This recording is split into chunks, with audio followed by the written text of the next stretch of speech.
Welcome to Yerba Talks.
Oh, shoot. Was I talking and no one heard what I said? Oh my gosh, that stinks. All right, I'm going to say it again. Thanks. I appreciate that. All right. That's so funny. Um Good evening, good morning for wherever you're at. Please like, subscribe and push that little doohickey in your corner and welcome to Yerba Mate Talks tonight, and I'm going to be your host, and we are going to have get the link for the to come up on stage, and just give me a minute. I'm going to find that for you. Let's see, where is it? See if anybody wants to come up.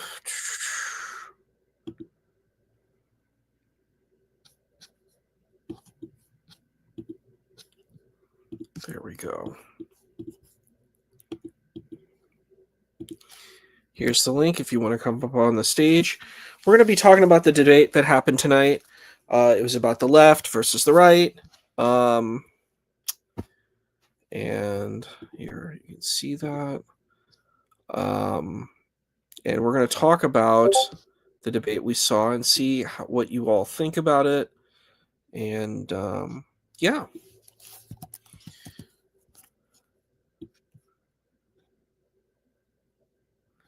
So what did you feel about the debaters? I want to see what you all felt about the debaters.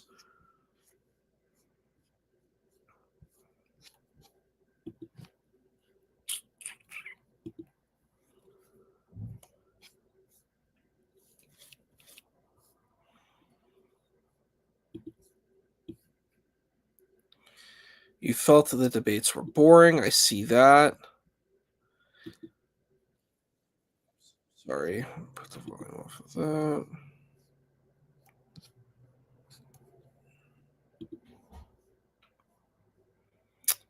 Okay. So we had tomfoolery, we had Kay, we had Taylor, we had counterpoints, we had Jesse, and we had Cooley. These were the debaters that were representing the left and the right. So we saw Kat before because she was the partner of our lovely host Max, and so we saw that. So let's talk about like the overview of the debate. So we had three panelists who were supporting the left and three supporters who were supporting the right, and we're talking about which was more violent, the left or the right. Is the left more violent than the right?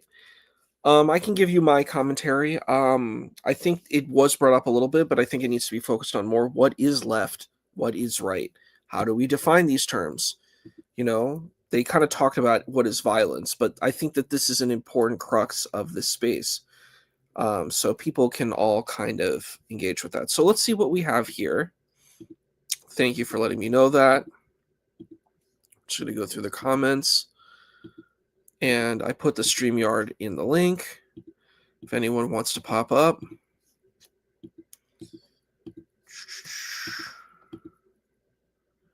So people really like Cat. That was definitely something that was noticed. Is there a poll here?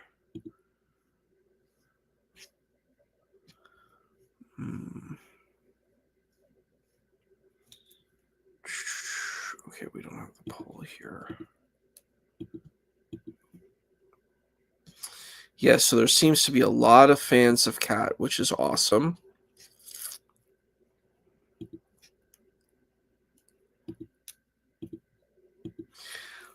So basically, we had a 3-on-3 debate. There was definitely a lot of highlights. It was definitely an interesting debate where you had these different kind of perspectives of which is stronger, the left or the right, and in violence. And they were saying the left is connected to the Black Lives Matter movement. The left is connected to Antifa, and this is the kind of narratives that we see sort of hostile towards the left. The right they were talking about January 6th. So these were the different kinds of points. The interesting point was it's very fixated on America, which has its pros and cons. So these were the different kind of highlights of the debate. What do you all feel? What do you want to share on this in this engagement?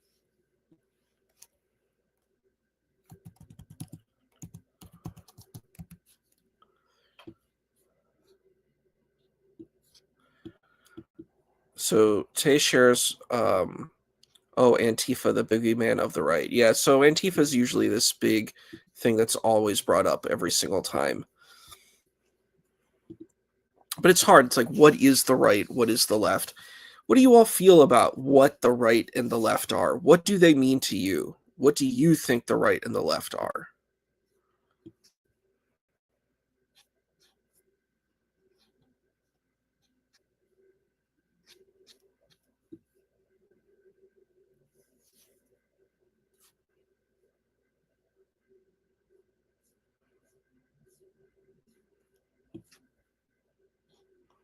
Do you have any kind of feels of what the left and the right are? Like, what do they mean to you?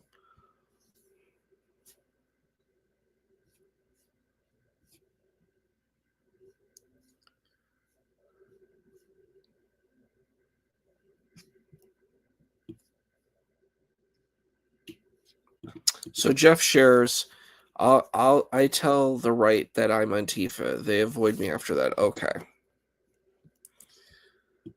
Yeah, there seemed to be a lot of agitation during the debate. There was definitely some swearing. There was a lot of things like that I noticed. But I think probably people feel fatigue. There's a kind of a fatigue that's going on with these kinds of debates, which is understandable.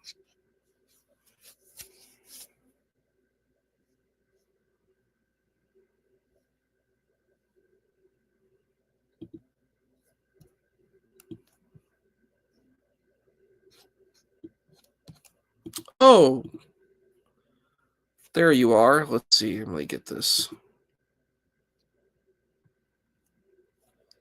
Hey, Alejandro, welcome to the stage. How are you Hi, feeling? Isa. I'm fine, thank you. How about you? I'm exhausted. I'm tired. I just kind of found out that I'm kind of in this alone today, and I'm really sleepy and tired. Yeah. Yeah, Yeah, I came here to give you a little bit of company in your I appreciate loneliness. that.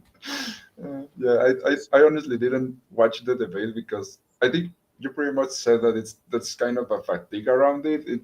To me, it's just kind of a boring topic, to be honest, because it's not as silly as flat Earth, and it's just So I just feel it's an incredibly disingenuous topic in general. So yeah, there's not much interest uh, from me about the topic, but I did wanted to like share my ideas of what the right and the left is. please do. We'd love to hear. So for me, I mean, I kind of define the right. I don't care like if you could consider like the right of a country the left of another one, like when Max said that the US doesn't really have the left. for me, like the right and the left exist in every single country, and the right is simply the portion of the population that inclines itself more towards conservatism and this nationalism, conservative feeling, and the left is more. Uh, the left is kind of harder to remember the definition I read, but it's more um, concerned itself with. Oh yeah, more concerned itself with equality, with yeah, progressivism in a sort of way, but sort of like equality, social justice, and conservative. And the right is more concerned with conservatism and trying to get rid of foreign influences. I think that's the definition that I like that I read at one point. And so yeah, that's for me kind of how I would define right versus left. Do you think that the right is also interested in religion? Because like religion seems to be a thing that comes up a lot with this. Yeah, yeah. I think basically maybe there could be exceptions that I haven't think about, but I think basically that the more uh, focused on religion they are, the more likely they are to be right. And I think definitely the right is more concerned with religion than with the left. And I think it comes into play this kind of conservatism and previous values that they at one point held. Yeah, I think that's really interesting. And it's interesting because I think Christianity is this seems to be this religion that I see a lot in a lot of these spaces. And from my studying of Christianity, it's very anti-nationalist. It's very anti like having families. It's like all the values that these people are ascribing to this particular religion are not even there. So it like Mhm. blows my mind that people are like this religion supports, like they said it in the chat, God, country, and man, and the leftists hate it. And I was like, which God are we talking about? What perspective of God? Like this is the thing that blows my mind. You're just like stating it like your perspective of God is the true perspective. You know, Yeah. a lot of people are indoctrinated and they don't even know their own indoctrination and they preach it and they're like, yes, this is what it's about. It's about. And I watched I don't know if you saw the movie A Few Good Men. It's a really good movie if you haven't seen it. Uh, I've heard it, I think, but I don't think I've watched it. Maybe if you narrate the plot, maybe I have watched it, or something like a summary. It's Yeah. a movie you have to see if you haven't seen. It's about Tom Cruise and he's like this Mhm. hotshot lawyer. It's about a military base where Oh, basically, I've seen the ending, but not really the entire movie. But go on. yeah, you can't handle the truth. Yeah. But Yeah, the yeah. whole movie is it's a great legal drama, and I recommend you see the whole thing.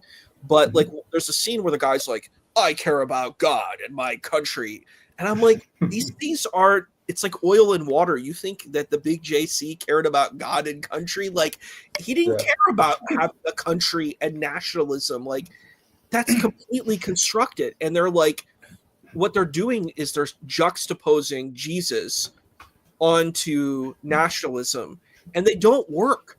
Like I would love to see a debate someone who actually knows how to handle Christian nationalism because these people Mhm. don't know Christianity well enough to debate it, but they should and say, look, the hero that you're preaching about does not agree with you. You're on your own. Yeah. And yeah, it's bizarre, and I think people don't know what communism is. Like that, he mentioned like counterpoints mentioned communism. I don't like communism. I'm like, no, you don't like oligarchies and dictatorships. That's what Yeah. these things. Communism is not communism. They're dictatorships and oligarchies. A kibbutz is more like what communism is. You know what I mean? Where you have a communal group of Mhm. people working together, living on a farm or something. That's what communism is. It's not this idea that you have this big, powerful nation state that controls everything. That's not Yeah. even what Marx taught. If you're like going into Marxism, that's not even what Marx teaches in his works. So I'm like, yeah, it's a dictatorship and it's oligarchies and monarchies. So it's bizarre, but Yeah, precisely. I mean, there's an argument to be made regarding communism that an idea is what it results into. I don't remember exactly what the phrase was, but goes something like that. You could say, okay, no communist country has turned out right, but I also recently kind of like realized or found out that no, I think none of the communist countries that ended in a dictatorship or authoritarianism, they really didn't have like a strong democracy before trying to go into communism. They either came from a revolution or from an extremely what was this word? An extremely well non like not a form of government that was strong enough to deter someone taking power. Like they weren't stable democracies. And so is this kind of like comparison that never acknowledges this, because we don't really have examples, as far as I know, of countries that were democratic and have checks and balances in place and then tried to do the switch to either communism or complete socialism. And I think that's like an important factor there. I don't know what you think about it. Yeah, I think that that's totally fair. I think that that's important to consider. I agree with that. Yeah. I think, maybe correct me on this because I haven't read Marx, but I heard that even him kind of said like countries have first to go through capitalism and the end game is communism, but they do need to go through capitalism first. Yeah, I think, and it's also very philosophical. You know what I mean? It's not really, it's not like he uses the word reification, taking something abstract and making it concrete. We don't really fully know what the whole outlook is. But the Mhm. idea that he basically underlies is that the masses, the people working, the proletariat, need to have control of their labor, which I think is it's a fair position. You know what I mean? I don't think there's anything Yeah. wrong with that, but it's just bizarre. It's a very bizarre situation. And also regarding communism, I see a lot of people that don't know within the communist framework, don't know the difference between private property and personal property. They conflate both of the terminology there. That's true. That's 100% true.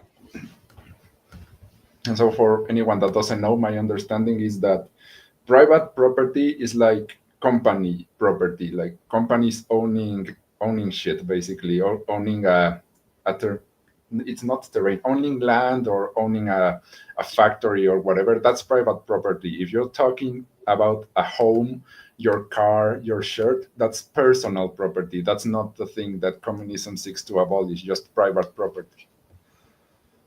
Yes. Yes, you're right. And that's the thing. These people don't know what communism is. They don't know it. It's and they're really just obsessed with America. It's like everything is the United States, and I don't know. Like, so I have background that's South Asian, so there's a whole world of like if you're a South Asian American or a person of the South Asian diaspora, we have a whole other culture where we have a whole different system of media. We have a thing called Bollywood where you have these all like we have famous actors in this field. They have 3-hour movies, and Americans have no idea what this is, but it's a whole cultural milieu, and people in Nigeria love it. There are places that people love Bollywood stuff, you know, and Mhm. but non like if you're not American, you just if you're American, you don't even know what this stuff is. You don't know about other cultures, other medias, other kinds of stuff, you know. I think there was this. I think it's from Argentina, but I'm not sure. It's a really famous horror movie. Um, uh, what is it called? And they remade it in America, but it was like a very popular movie. I think it's called Quarantine or something like that. Oh yeah, it's actually from Spain. Oh, It's it's from Spain. the name is Rec, and then yeah, in America they Correct. remade it as That's it. Quarantine. Yes. That's it. And that was an amazing movie. We have huge film industries and other, cultural zeitgeists that people have no idea about because they're just obsessed with America. And I was listening to this debate and I'm like, everything's about America. You're talking about Black Lives Matter. That's a very American thing, United States, not even Canada. That's United States. And like these people here don't even know anything about Canada. They don't, and it's right next door. They don't know about Mexico. They don't know about Canada. We're all North America, you know? Yeah. So it's wild. It's a wild situation. And um just it was a weird debate. It was a weird debate. And Hey guys, I'm trying to mess Hi, around Dr. to see J. if we can get 3 of us on here. There you go, Lisa. Or we Sorry could, about that. yeah, we'll do this. This is better. Yeah, Yeah, yeah. that's Yeah. fine. I wanted to stop by and say hi. I did not see the debate though, so I saw it was who's more Join the violent, club. left versus right. This is a classic. I assume Democrats or Republicans are more violent currently or something. Yeah, it basically what the debate was is which is more violent, the left or the right. And they had 3 representatives of the left and 3 representatives of the right. Oh, 3. Yeah, same kind of weird talking points. Like the one thing I find really weird from the right side is they keep talking about religion, and it's just not. I'm like, yeah, people on the left believe in God too. You're not the only ones, and you're like kind of manipulating God into nationalism. And it's like we talked about that before, Dr. J. This idea of Christian nationalism. I'm like, I don't even know what that means. Like as a person who read the entire New Testament, I'm like, that's not here. That's not what this text promotes. That's something you're making up. You're creating this. And that's fine if you want to create it, but own that you're creating this narrative. And it's a very creepy narrative, too. It's like it allows you to be violent. It says, because God is behind me, I can hurt other people. I can take away people's health care. I can do all this stuff. And I'm like, to me, that's very disturbing. Like, I was telling you about this because I read the brief, the 2016 brief on the environment by the Democrats and the Republicans. And I have a lot of problems with both of these political parties, but the shocking thing about what the Republicans said in their brief was like, we are the custodians of God's green earth. I'm not even joking. That's what they said. And then they said, but guess what? All of this stuff, it's a conspiracy. And they said this in their brief. Like, this is a political brief. You're supposed to be like, you're supposed to have decorum, right? And they're like, the evil eco-terrorists and liberals are lying to you about the environment. The environment is doing fine. I was like, what is this, like 1984 propaganda, Ministry of Truth? Like, that's literally what it felt like. I'm like, we know about pollution. We know about global warming. All of this stuff is proven. Anybody who studied the environment knows that these are facts. And then these are the facts of the case. And they are undisputed, Did they claim in that brief that it wasn't happening, or had already kind of pivoted to, well, it's getting warmer, but it's not human caused, or it is human caused, but we absolutely have to have fossil fuels in order to flourish? Either way, so sorry, fossil fuels are going to keep going. Which direction were they at that time? Because they've pivoted over the years. Well, I would have liked that case the thing that you were saying. At least there would have been some honesty. No, it was completely dishonest. Oh, It was just completely like there's nothing happening. It's a Right. complete lie from the left. And I'm just like, no, there is global warming. And yes, the Democrat brief was not great either. It was just like, we care about the environment and we're gonna have environment jobs, but they're not giving a path to it. But I'm like, at least you're saying it. You know what I mean? It was a lot more professional too. Like it was a lot more like what you would expect from a politician, not like some unhinged ranter on like X. You know what I mean? That's what I felt when I read the brief. I'm like, this does not sound like a person who's leading a country. You know what I mean? A civil servant. This sounds like an unhinged, TikToker. If Rush Limbaugh was still alive, they probably just listened to him that morning and then wrote it down. That's all they had to do. You said something really powerful before, Dr. J. You were bringing up that people just follow Trump. And I think to a degree, that's just really true. It's just like whatever he says, that's the way. And I'm like, the guy's not even he's not even a conservative himself. He just whatever he wants to be. Like he's Trump. You know what I mean? He's not Democrat. He's not Republican. He's like, whoever's going to love and adore me, that's what I am. Yep. Yeah, he unfortunately say he's not a conservative. Unfortunately, he is, because he decides what conservatism is now. He gets to pick. So whatever he picks that morning, that is the Republican Party now. You can't decide. And everyone's like, "Oh no, there's some smoke-filled rooms in the back where people are making decisions." You know who's the head of the Democrat or the Republican National Convention now? his daughter-in-law. She's the head cigar smoker in the back room, so I'm pretty sure he's kind of making the agenda. So That's hilarious. Yeah, you're like, yeah, maybe he was not conservative, but now he's the conservative face, whatever he he's is. it's conservative. You know, Yeah. Yeah. Anytime any Republican tries to tell me, "Oh, well, he's not a real conservative," I'm like, "What do you mean? You're not a real conservative if you don't follow him." That he decides what real conservatism is. That's all there is to it. it's wild.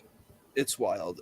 It's a crazy situation. And in tonight, like, I don't know, I heard some real crazy stuff. Like, it was just, I don't know, I think some people are super unhinged about this. They're like, the left is so violent. They're Antifa. They're Black Lives Matter. Look at the rioters.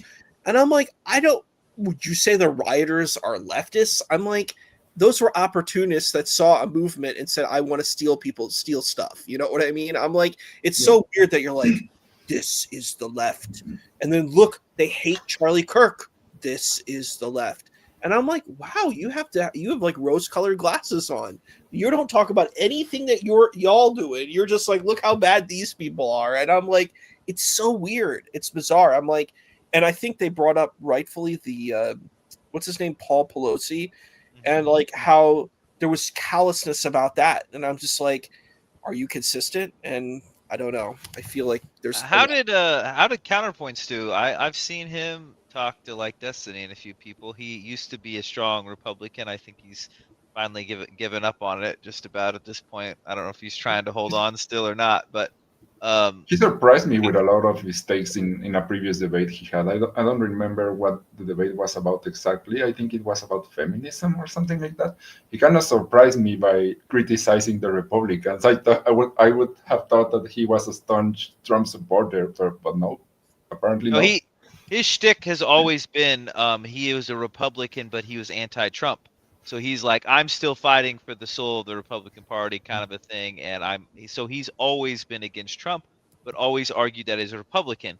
The thing is, now the Republicans don't want him, so he hangs out with Democrats, and he's like done some research on a few subjects. So his opinion has changed on a few even of his conservatives' ideas. So he's like still pro Second Amendment, which isn't too wild, but he's become more willing to do like, why don't we do background checks? Like that doesn't Yeah, seem too wild. So yeah, he's sort of changed his mind on. So he's almost like because Trump is the Republican Party, he has no choice to be anything other than a Democrat, or he's voting Democrats because what else is there? It's Trump or Democrats. That's your choice. And frankly, the more he looks into stuff, I think he becomes a boring Destiny style Democrat all the time. I mean, That's sort of that's what just he kind of is. like the pattern that always happens. The more you research, the more left you go. I mean, Yeah. Well, there's a reason that more educated voters tend to move yeah. away from the Republican Party. so you know what's interesting? He was defending the left. He was the left representative. Oh yeah, that I'm sure he was. I mean, he still has this dream. I think that you're going to get the Bush years back, or something. But he has to be a Democrat. He's like the Bulwark. Do you guys the guys at the Bulwark, or the people at the Bulwark? There's No, no idea. they're a bunch of them. One of them, the guy that's ahead of it now, or the main guy, he's Tim Miller. He was a Republican operative for years, worked on Republican campaigns. He's gay. At some point, he goes, "Okay, well, I'm not along with the Trump thing," and then he got ousted from the party. And he's basically a Democrat at this point. I don't know if Okay. he can ever swing back to the Republican way of things anymore. And I think Counterpoints is going to be that way too. I mean, it's Trump or the road. And if you want Yeah. to be in politics, you only have two choices. So it was really interesting to me because it was like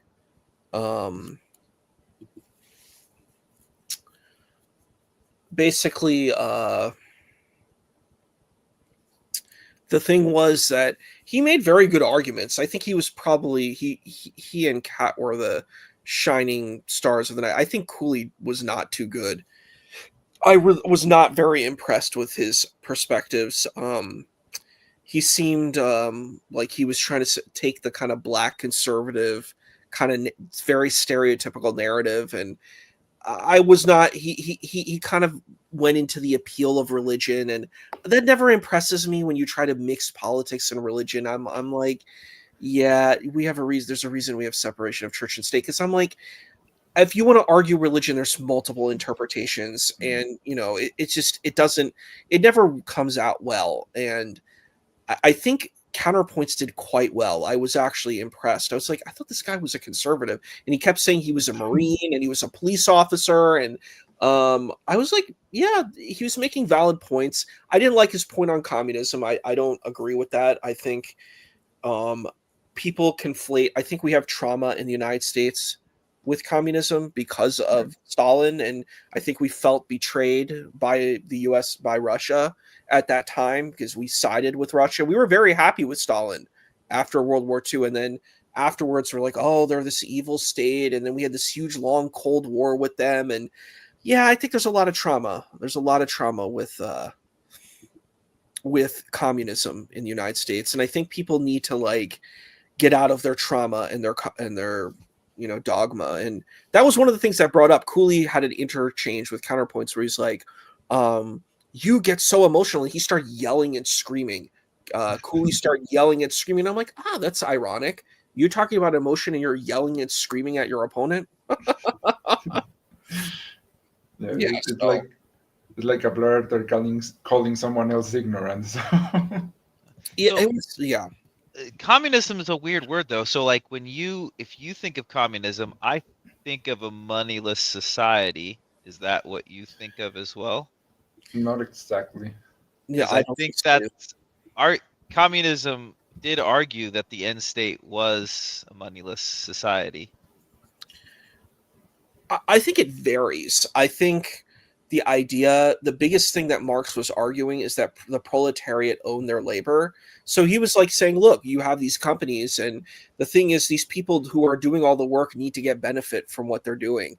There are concepts of revolution and not having currency, but it's philosophical idealism. The problem is, you don't just translate, like, even Adam Smith's perspective of capitalism is not manifested, if you know what I mean. Adam Smith talks about the invisible hand. That doesn't actually happen. You have like really rich people and rich, like I lived in Arkansas and I saw this actually manifest where basically Walmart just became this giant parasite and just took over the entire town, and all the small businesses were forced to close because they couldn't compete. And the idea of capitalism is you're supposed to be able to compete, but you can't compete if someone has all the resources and all the money. Yeah. But I'm confused then. So if you're like, if I said I don't like communism, I would be not talking about the critiques that Marx made. Okay. Because critiquing the current system is easy, right? That's easy. True. Complaining is easy, right? Like super easy. The hard part is the solutions, right? And so when I think of, if you're going to say, well, I'm pro-communism, I wouldn't immediately think, well, I'm pro-communism complaints, the complaints of communists or Marx or whoever. I would think of the solutions. So his solutions, I think, were a moneyless society. So I don't have any trouble saying I'm against communism, even if I agreed with every single one of his complaints, because agreeing with the complaints isn't hard. It's coming up with the solution that's difficult. Yeah, I hear that. I think the idea is the major level. I don't think it's about it necessarily having to be moneyless. I think the biggest thing is about equity. And it's this idea that people, and this is what attracted people to communism, because you have these extremely hierarchical spaces where some people have resources and other people have no resources. So it's this idea that people have, everybody has accessibility and is able to survive in these spaces. So I feel that that's the thematic underlining tone of what Marx and what ultimately communism is offering. And that's why it was so attractive, particularly to people who are disenfranchised. I'm not saying it's perfect, but I think no system has perfection. But I think that's the thematic understanding of why it's value. I think you should. I mean, you can do what you want. I would personally be careful about saying I'm pro-communism if all you mean is I'm pro the themes that we should have more equality in the world. Like communism has a lot more connected to it than those themes.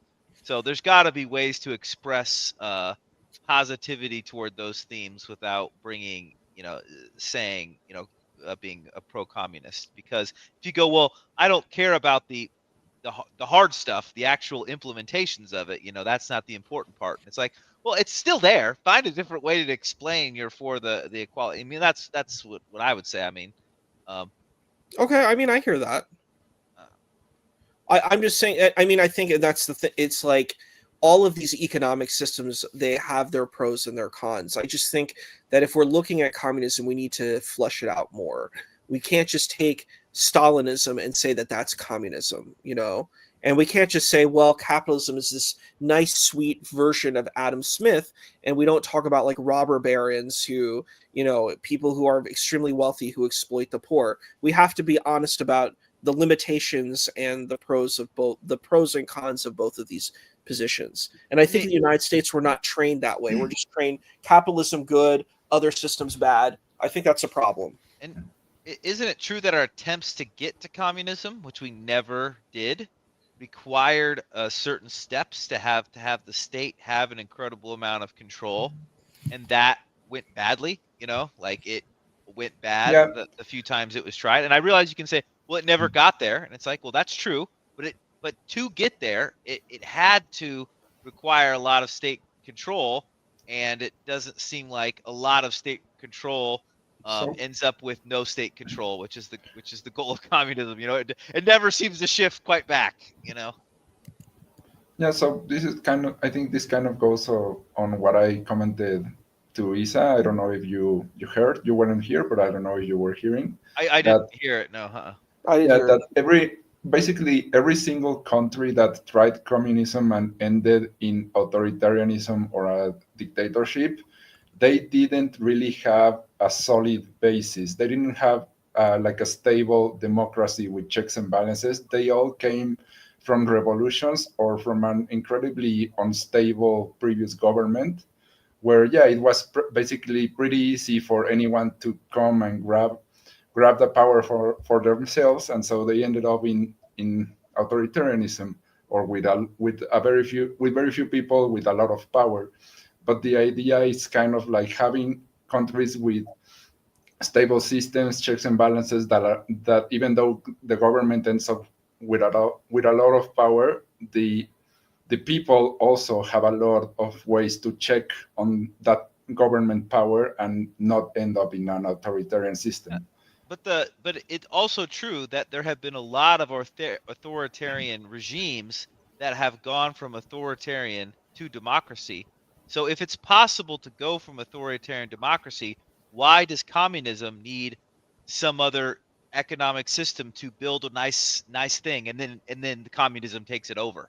Like a lot of European countries were monarchies, and they eventually went to some form of democracy. So they were able to transition to it, and get into better places, significantly better places than they were before. Why does communism require that you have to have a good situation already there, or it won't work? So this is mostly speculative from me, and I was talking with my girlfriend also a few weeks back about this. But yes, capitalism seems like extremely likely to breed democracies because, in from what I rationalize, like you get a lot of distributed power. Like people in a lot of places can take more power, and so give more variety of perspectives and pull on each other's influences and not give all the power to one person. And so that kind of builds checks and balances in and of itself. And then if you can maintain those checks and balances, then you can make the switch to communism without ending up into a authoritarian system. Because yes, it's true that it gives a lot of power or it gives more power to a certain group of people, which in this case is the government. But this is why it's required to build these checks and balances first with maybe capitalism, and then you try and make the switch. Well, you could see how everyone might be a little slow to get on board with that when they go, well, every time it's been tried in the past, it failed. But the reason is because the country we took over wasn't doing really well. So we want to take the country that's doing really well and try it then. Like, Yeah, I think I would be I like, I understand. don't think I want to try it. Yeah, I understand the skepticism. I wouldn't want to be the lab rat either, right? But yeah, that's kind of like how, like, an honest position for me it would be that. Would be what? Oh no, yeah, what I just outlined. Oh. That Yeah. I mean, I could see, so my, definitely not communism. I can see things like, okay, at some point in history, we had no fire departments, right? Saying someone was going to come and put out the fire in your house, no matter what, whether whoever you were, if your house gets on fire, this is just like a thing you get by being an American citizen. We have a fire department. I'm sure there's some that don't do very good, but like in general, it works pretty well. If there's a fire, you basically have been endowed by being born in America. You get to have a fire department that will come help you if you have a fire comes. And then we added, a fire department, we add a police force, we add, more and more things. So it seems like as we get richer, seems like we can add more and more things, healthcare, and then maybe, maybe a UBI or who knows, whatever, add more and more things that just as being born an American or European or whichever country you're in, you get, you just get it, just like the fire department. Everyone could go, well, why you deserve this? And you go, well, you don't deserve it necessarily. You don't deserve the fire department to come save you, but isn't it really great that we have one? And is it so nice that we have so many less problems with fires than we used to?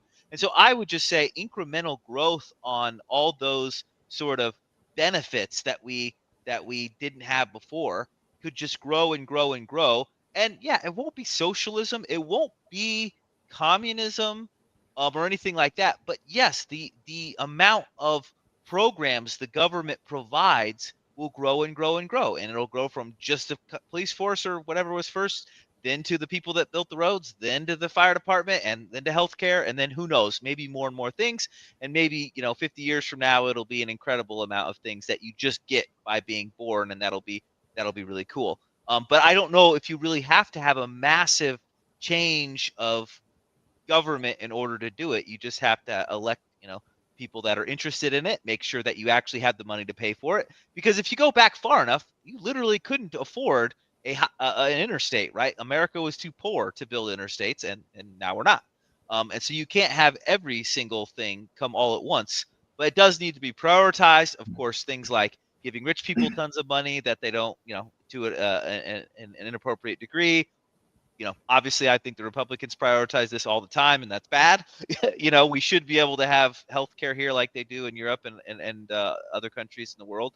So anyway, but I still kind of think an incremental approach can get us Yep. Where we need to go.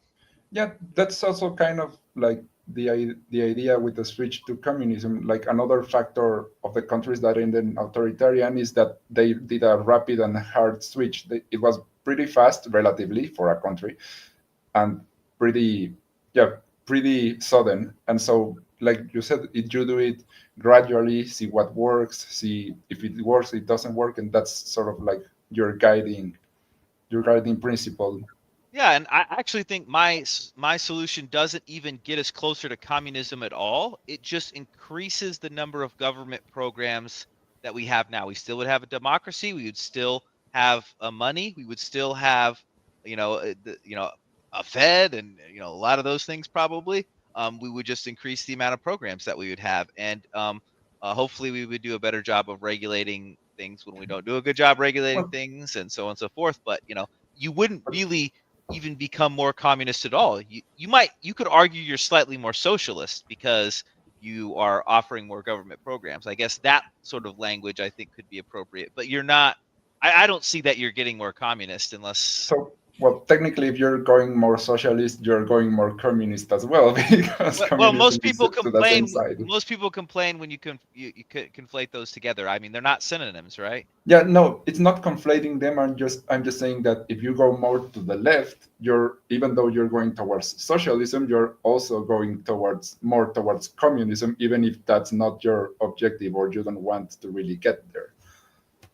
I mean, maybe. I mean, if you're just saying there are some things in common between socialism and communism, and therefore you're getting closer to socialism. I guess that's true, but I'm sure there are things in common between communism and capitalism.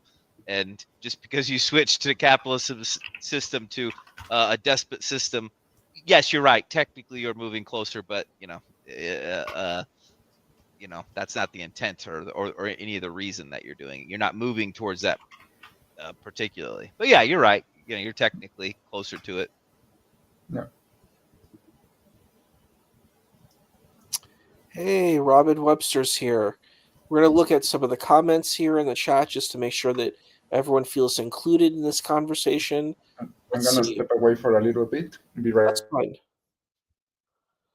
So let's see what we have here. We have a lot of chat here. Right.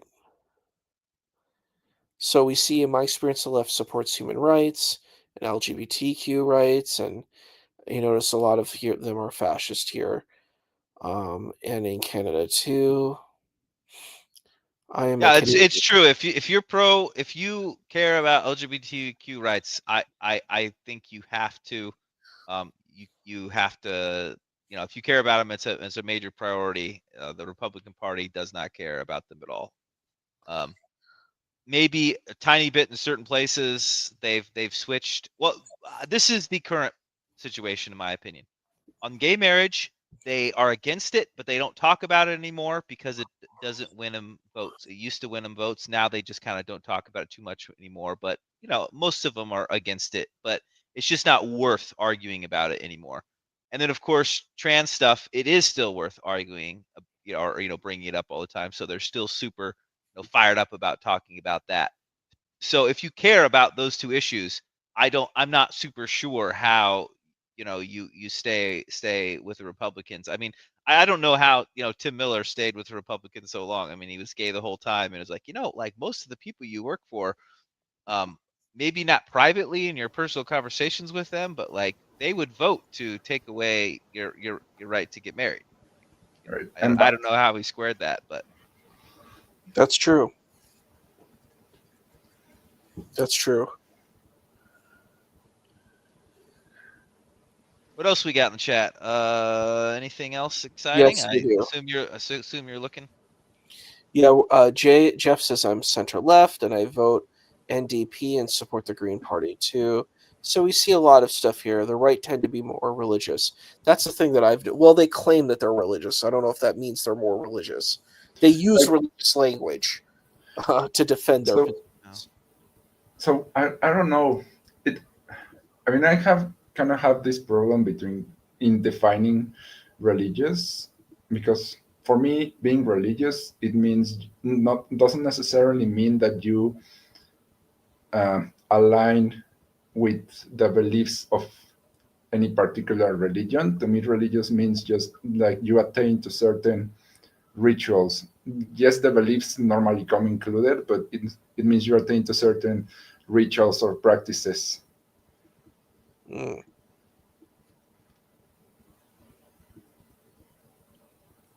Yeah, Yep. I mean, I mean, if you just define, I mean, I have an easier time dividing Christianity, but I'd say like who goes to church more, and I'm guessing Republicans go to church more, so it's hard to say they're not more Christian. I mean, uh, I imagine if you, not that no Democrats do, but I'm guessing if you did based on church attendance, Republicans would attend more often. I mean, that's an interesting question. Does going to, I mean, that could just be like it's like I'm a part of a club. Does that mean I'm actually religious? Like, Yeah, but otherwise you're doing no true Scotsman of like, well, I need to be able to look into your heart and see if you're truly a believer. You know what I mean? Like, I don't think that you can tell someone they're not religious because they're not acting in the way that you think they should. Or I don't know. I don't think so anyway. It is hard to define, but I've sort of give. Well- I used to play this game all the time. Well, you're not a true Christian. Like, well, who decided who a true Christian is? Me, Yeah. I guess. Well, You know, I'm actually that's the thing that I'm bringing up. You might have someone who may be very devout, but they never go to church. They might be in their house and they're praying all day and night. Nobody knows that they're doing that, but they might be far more devout than the person who goes there. And it might be just like, hey, I'm going there as a country club. That's what I'm saying. It's so hard to define what that, makes that, someone religious. that is So- possible, but that seems like it would be the exception to the rule, right? Obviously, those people surely exist. I just don't know if you're trying to survey the masses on the whole, whether those few people are going to, tip the So scales as far as the numbers. so I wouldn't really define it by whether they go to church or not. For example, you say they're really devout and they pray a lot. Well, they are praying. That's kind of like the ritual. It doesn't necessarily need to be church, but they have a sort of ritual that they do a certain time and a certain amount of times in the day. And so that, I think that's kind of what I would define as religious. Because I also bring this up because for me, religion and secular refer to practice, and theist and atheist refer to belief. And so I think there can be religious atheists, like for example Buddhism, that doesn't really believe like in a creator god or gods, depending on the Buddhist branch maybe. And there are secular theists that maybe they do believe in God, but they don't really pray, they don't really go to church, but they do have that belief in God. I would just say that anytime someone says I don't go to church but I pray a lot and read my Bible a lot, they're almost surely full of crap. I do not believe them for the most part. You know what I mean? Like that. Yeah. I don't know those people. I don't think that happens. People that go to church that desperately want to read their Bible and pray every day, that make commitments to it, that set alarms to it, that try really hard because the pastor's been preaching to them every week for a bazillion years. They need to read their Bible and pray every day. They have a horrible time ever doing it. So I doubt that there's a large amount of people that are not going to church at all that are doing it. Obviously there are probably some, maybe they're they're believers, but they got burned or something, and so they don't like going to the church. They don't like large crowds, or whatever reason might be. But I just don't think there's that number is gonna be that big. I just can't imagine that it would be that big.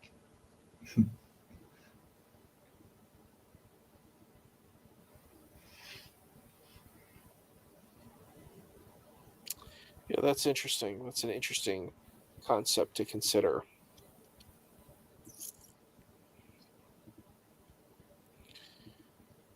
It's hard. It's hard to say, but yeah, I get that. I get that point. That what does this mean? Like, and it's interesting because a lot of people feel that the big DJT is super religious, but you think that guy ever goes to church? Probably not too Yeah, much. no. Well, when they used to argue that God used Nebuchadnezzar and he was a bad guy, so he can use Trump too. To me, those arguments were at least recognizing the reality that he is not a Christian at all, or doesn't even remotely care. Oh no. My favorite line of his is 2 Corinthians. In 2 Corinthians, it says, I was like, dude, man, that was a winner. Yeah.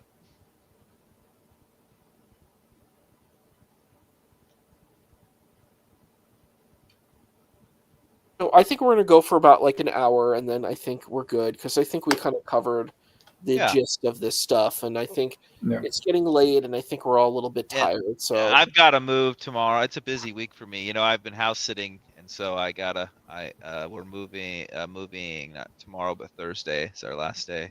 Heading out to the next spot. So love it. leave Okay. this doggy behind.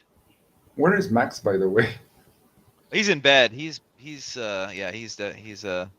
in bed already. I forget. He said he had something. He said I don't remember what it was in the morning, but Yeah, he that's needed to true. get to bed because he is up. I think with his time zone, he is sometimes up crazy late on these streams, and I'm like Yeah. amazed I he think he's does he's it. 2 hours ahead of me or something like that. Yeah.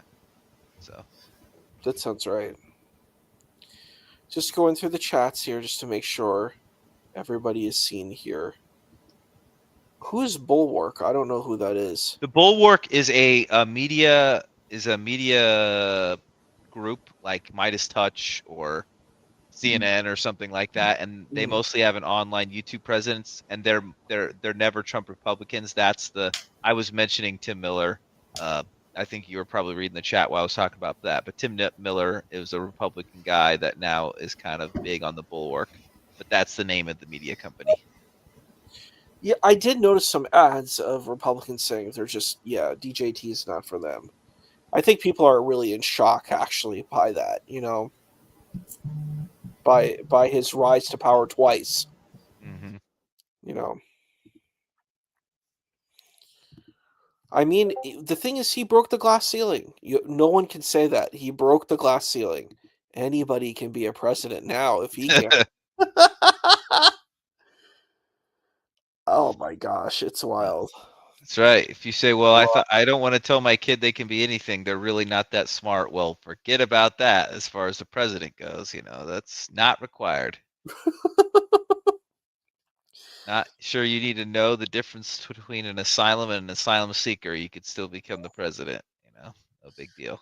And you know what's so funny? That your vice president can be your best friend for 1 minute and then your worst enemy in the next. It's unbelievable. I've never seen such a thing in politics, Mhm. So, Well, Max, I'm doing my show, or not Max, Issa, I'm doing my change my mind tomorrow. Are you going to be able to stop by for a few minutes tomorrow? It'll be noon Central Time. You got class or anything? is that 11, I think? It's noon Central, so Eastern, I think, is 1. 1. Yeah, I think I can drop in. Yeah. yeah. Well, if you could stop by a few minutes, it'd be cool. I'd I'll love send you. to. I'll send you a message on Discord to Send remind me a you when it message. starts or whatever. Send me a message. That sounds great. I've got to finish up the chapter. As a matter of fact, I got to finish up the chapter tonight. I better get on that. So, So we're gonna close out. I think. Let's do some final thoughts and then let's close out. I think we've covered everything, and I think we're all tired and we need to move on. So I can start. Sorry, I yes. didn't watch the debate. Super great to see you guys. Fun to drop in and chat with you as always. And I'll let you two kind of summarize your thoughts on the debate and call it good. What did you think, Ali? What's your feeling about? I know I don't think you saw it either, but what's your feeling overall?